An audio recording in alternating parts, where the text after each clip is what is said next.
Bonjour chers frères et sœurs, nous espérons que vous avez passé une agréable nuit. En ce matin encore, chers amis, nous allons méditer sur la parole de Dieu. Et nous sommes au 11e partie de cette méditation que nous avons commencé. Quelles sont les vertus de Jésus-Christ que nous devons annoncer au monde? Aujourd'hui, nous allons avoir 5 encore. Ça va faire que nous allons entrer dans le 55e vertu de Jésus-Christ. Donc, nous allons avoir 5. Et le texte de base, c'est 1 Pierre 2, le verset 9 qui nous dit, vous au contraire, vous êtes une race élue, un sacerdoce royal, une nation sainte, un peuple acquis, afin que vous annonciez les vertus de celui qui vous a appelé des ténèbres à son admirable lumière. Et nous savons qu'il est dit dans Éphésiens 5, verset 1-2, il dit, soyez donc les imitateurs de Dieu, des, le, non, soyez donc des imitateurs de Dieu comme des enfants bien-aimés et marchez dans l'amour à l'exemple de Christ qui, qui nous a aimés, qui s'est livré lui-même à Dieu pour nous comme un sacrifice et une offrande de bonne odeur. Ok, c'est ainsi. Donc, chers amis, nous allons prier.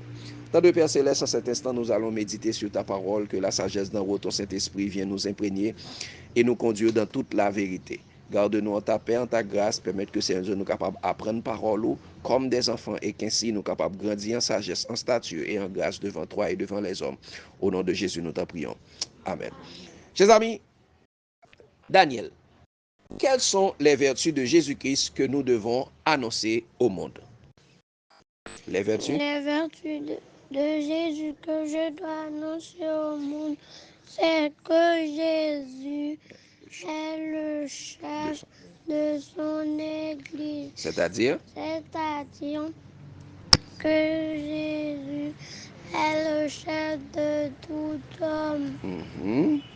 Verset Éphésiens 1er, Éphésiens 1er, verset 22-23. Il a tout mis sous ses pieds. Parle plus fort. Il a tout mis sous ses pieds et il a donné pour chef suprême à l'Église qui est son corps. La plénitude de celui qui remplisse tout en tous. Amen. 1 Corinthiens 11, verset 3. Qui nous dit? Je veux que vous sachiez que Christ est le chef de tout homme et que l'homme est le chef de la femme et que Christ est et que Dieu est le chef de Christ. Amen. Merci Daniel. Et Jésus est le chef de son Église. Jésus est le seul chef de son Église. Il est la tête de l'Église. Jésus n'a donné aucune personne comme chef. Il n'a ni pape, ni président, ni directeur, ni commissionnaire à la tête de son Église. Jésus est le chef de son Église. C'est pourquoi il est dit dans Matthieu 28, verset 18, Jésus s'étant approché, il a dit, tout pouvoir m'a été donné dans le ciel et sur la terre. Quand on dit Jésus est le chef de l'Église, Jésus est le chef de tout homme. Tout homme doit être soumis à Christ. Tout homme doit être soumis à Christ. Et être soumis à Christ, c'est être soumis à la parole de Christ. On vini ou doit venir avec les paroles de Christ. Si on vini avant, il pas porter parole de Christ, pas même recevoir la caille. Parce que y a pile monde qui préfère les paroles des hommes, mais ils pas soumettre aux paroles de Christ. Christ est le chef de tout homme. C'est ça vous devez comprendre. Depuis on écoute de la présidente, le pape dans tête l'église là, il n'est pas soumis à Christ. Cette église n'est pas soumise à Christ. Donc place ou pas là. Donc, Ali, quelles sont les vertus de Jésus-Christ que nous devons annoncer au monde? Les vertus de Jésus-Christ que nous devons annoncer au monde, c'est que Jésus-Christ est le serviteur des serviteurs. Amen. Il est dit dans Ézéchiel 34, verset 23-24, j'établirai sur elle un pasteur, mon serviteur David, j'établirai sur elle un pasteur qui les fera paître. Un seul pasteur. Un seul pasteur qui les fera paître. Mon serviteur David, il les fera paître, il sera leur pasteur. Je serai moi l'Éternel, je serai leur Dieu, et mon serviteur David sera prince au milieu d'elle. Moi l'Éternel, j'ai parlé. Et il est dit encore dans Matthieu 20, versets 25 à 28, Jésus leur dit, vous savez que les chefs des nations les tyrannisent et que les grands les affermissent. Il n'en sera pas de même au milieu de vous. Mais quiconque veut être plus grand au milieu de vous, qu'il soit votre serviteur. Et quiconque veut être le premier, qu'il soit votre esclave. Amen. C'est ainsi que le Fils de l'homme est venu, non pour être servi, mais pour servir et donner sa vie comme rançon. Amen. Donc, Jésus est le serviteur des serviteurs. Et oui, Jésus dit, donc quiconque veut être grand parmi vous soit votre serviteur. Jésus n'a pas placé pour des personnes pour être président, pour être pape, pour être chef, pour être tel bagaille. Jésus a placé des hommes pour être des serviteurs. Et Jésus est le serviteur des serviteurs. Et comment Jésus a donné l'exemple d'être de serviteur d'Anne? Jésus a donné l'exemple de serviteur dans Jean 13, verset 5. Ensuite, il versa de l'eau dans un bassin et se mit à laver les pieds de ses disciples et les essuya avec du linge dont il était saint. Amen. Donc Jésus a lavé les pieds des disciples. Jésus s'est rabaissé. C'est ça un modèle de serviteur, pas ces hommes qui restent en haut, qui veulent que nous le servons. Il se dit clergé. Non, Jésus n'a pas placé de clergé dans son église. Chers amis, Jésus a placé un collège d'anciens dans son église. Jésus n'a pas placé de clergé dans son église. Et, Nanoun, quels sont les... Fayou? C'est ça? Quelles sont les vertus de Jésus-Christ que nous devons annoncer au monde? En plus que Jésus est le chef de son église, il est le serviteur des serviteurs. Mais qu'est-ce qui est Jésus encore? Jésus est le plus grand apôtre de Dieu. Ah, le plus grand apôtre, c'est-à-dire? C'est-à-dire l'envoyé du ciel. On trouve ça dans Hébreux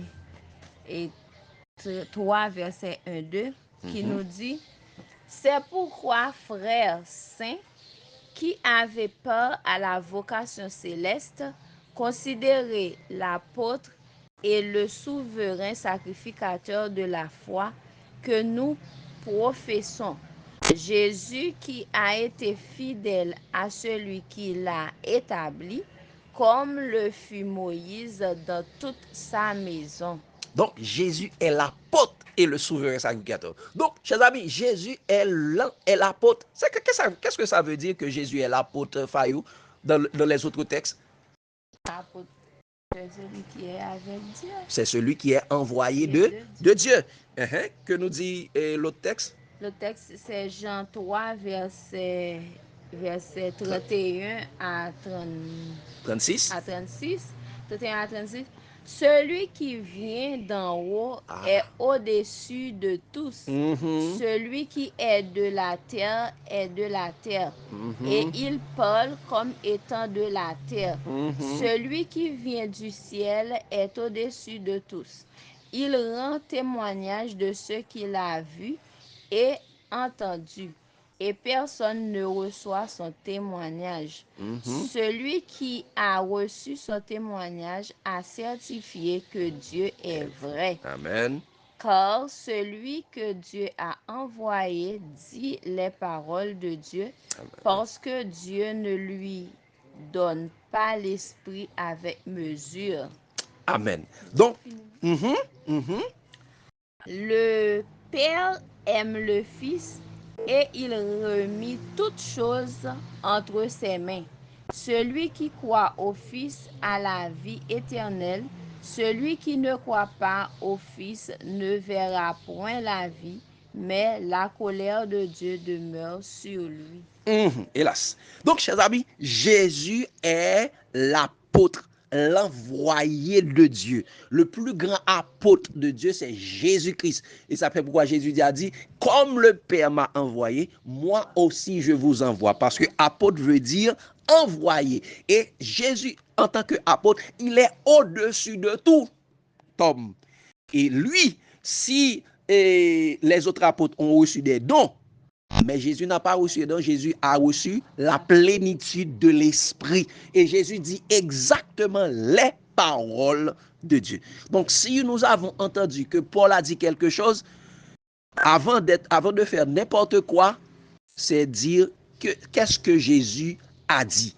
Que ferait Jésus à ma place? Donc, c'est Jésus que nous devons écouter parce que Jésus est le plus grand apôtre de Dieu. Et il est venu du ciel, celui qui vient d'en haut est au-dessus de tous. Anoun, quelles sont les vertus de Jésus-Christ que nous devons annoncer au monde? Les vertus de Jésus que nous devons annoncer au monde, c'est que Jésus est le seul maître de son Église. Il est dit dans Jean 13, verset 13 à 17, vous m'appelez maître et seigneur, et vous dites bien, car je le suis.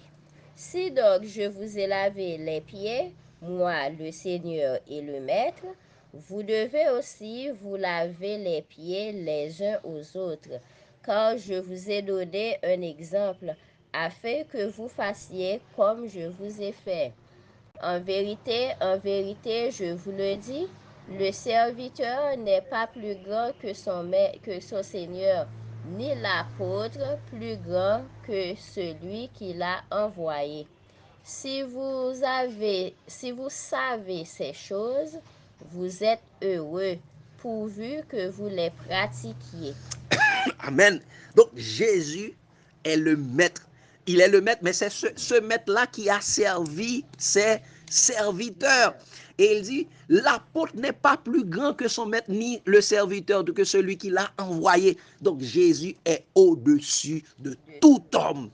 Donc, a dit que je suis serviteur de Dieu et tu mets Jésus de côté, tu mets Jésus au second plan et tu n'accomplis pas les paroles de Jésus, eh bien, malheureusement, tu passes à côté de ta vie éternelle. Parce que il dit et déjà, vous êtes heureux. Si vous savez ces choses, vous êtes heureux pourvu que vous les pratiquiez. Allez, faites de toutes les nations des disciples, enseignez-leur tout ce que je vous ai prescrit. Il a dit encore? Il est dit encore dans Matthieu 23, versets 2, 7 et 8, les scribes et les pharisiens sont assis dans la chaire de Moïse. Verset 7, ils aiment à être salués dans les places publiques et à être appelés par les hommes rabbi, rabbi. Mais vous, ne vous faites pas appeler rabbi, car un seul est votre maître, et vous êtes tous frères. Exactement. Un seul est notre maître. Nous sommes tous frères. Pas de monde qui sous tête nous sommes un seul est notre maître. Nous sommes tous frères. Le maître, c'est Jésus-Christ. N'appelez personne de la terre votre maître. Même s'il y a beaucoup de personnes qui vont étudier, ils font la maîtrise dans la théologie, ils se font appeler maître. Ses amis, Jésus est notre seul maître. Donc, nous devons appeler personne maître. Donc, seul Jésus est notre maître. Et, chers amis, en plus que Jésus est notre maître, Jésus est aussi notre seul directeur, c'est-à-dire le seul guide, le seul chef, le seul responsable de son Église, le seul chef de son Église. Jésus est le directeur. Regardez ce qu'il a dit, chers amis, dans Et Matthieu 23, versets 10 et 13. Matthieu 23, versets 10 et 13, il est dit, chers amis, ne vous faites pas appeler directeur, car un seul est votre directeur, le Christ. Quoi? Ne vous faites pas appeler directeur, car un seul est votre directeur, le Christ. Pourquoi Jésus a dit cela de façon très claire et il y a des personnes qu'on appelle directeurs dans l'église de Jésus-Christ. Directeur de département, chef de département. Jésus est le seul chef, Jésus est le seul directeur. Et mes chers amis, nous sommes en train de passer à côté de notre salut. Nous sommes en train de mépriser Jésus-Christ. Ne vous faites pas appeler directeur, car un seul est votre directeur, le Christ. Et il dit au verset 13, malheur à vous, scribes et pharisiens, hypocrites, parce que vous fermez aux hommes le royaume des cieux, vous n'y entrez pas vous-même, et vous ne laissez pas entrer ceux qui veulent entrer. Vous n'entrez pas vous-même. Vous êtes en train de pratiquer l'iniquité. À l'église, vous avez des directeurs. Et Jésus dit, ne vous faites pas appeler directeur. Vous passez à côté de votre salut.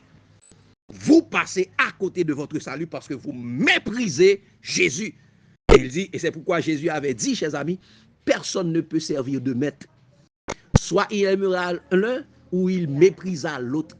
Vous ne pouvez pas servir Dieu et Mammon. C'est à cause de l'argent qui fait que ces hommes ont méprisé Jésus. Jésus a dit, vous avez reçu gratuitement et donné gratuitement. Vous avez reçu l'évangile gratuitement et donné l'évangile gratuitement. Mais eux, ils disent que le message est gratuit, mais la prédication coûte cher. C'est pourquoi ils méprisent Jésus.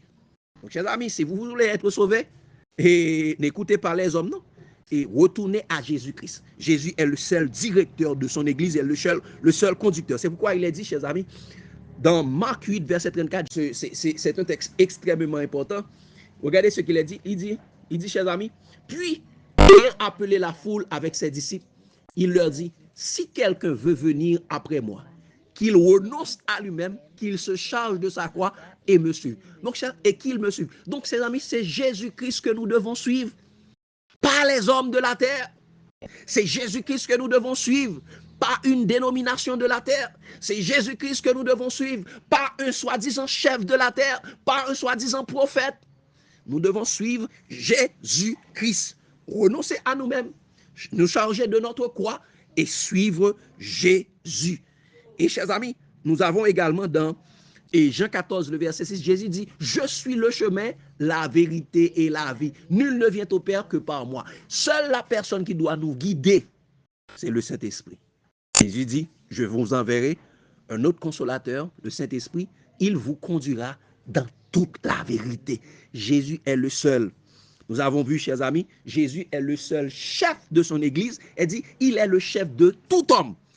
Il n'y a personne, Jésus n'a mis aucune personne à notre tête. C'est Jésus qui est le chef de tout homme. Et nous avons vu également que Jésus est le serviteur des serviteurs. Jésus est le serviteur des serviteurs. Jésus n'est pas venu pour être servi, mais il est venu pour servir les hommes. Jésus n'est pas venu de la terre pour s'enrichir. Comme là où dit, je suis riche, je me suis enrichi. Jésus a donné sa vie.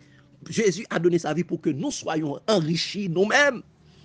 Jésus est le plus grand apôtre de Dieu. Et l'apôtre n'est pas plus grand. Jésus est le plus grand envoyé. Et il est au-dessus de tout homme. Il a reçu la plénitude de l'esprit. Et il donne les paroles de Dieu. Jésus est le seul maître. L'apôtre n'est pas plus grand que celui qui l'a envoyé. Jésus est le maître. Et n'appelez personne sur la terre votre maître. Et même si les gars font maîtrise en théologie, en maîtrisant tel bagage, parlez les personnes mon maître. C'est Jésus qui l'a dit. Et n'appelez personne votre directeur. Les postes de directeur que vous avez dans votre église, ça vous conduit à la perdition. C'est ça. C'est un signe que vous méprisez Jésus-Christ. Si vous voulez savoir des personnes qui méprisent Jésus, eh bien, regardez les titres qu'ils ont à l'église. Les titres de président, les titres de chef, les titres de directeur, les titres de maître, les titres de docteur, les titres de tel bagaille. Et, chers amis, ce sont là des postes qui montrent que l'église méprise Jésus. C'est pourquoi il est dit, mon peuple périt parce qu'il lui manque la connaissance. Parce que vous avez rejeté la connaissance, je te rejetterai au jour. Vous avez, et parce que vous avez méprisé la loi, eh bien Jésus, mon Dieu dit, eh bien, méprisez nous tous, parce que nous méprisons Jésus. J'espère que cette parole tombe dans de bonnes terres pour que nous soyons capables de comprendre et nous sommes sur une mauvaise patte. Que Dieu vous bénisse, chers amis. C'était quelles sont les vertus de Jésus-Christ que nous devons annoncer au monde. C'est la 11e partie. Nous sommes au 55e vertu de Jésus-Christ. Vrai, vrai, vrai. Tout ce que la Bible dit est vrai, vrai, vrai.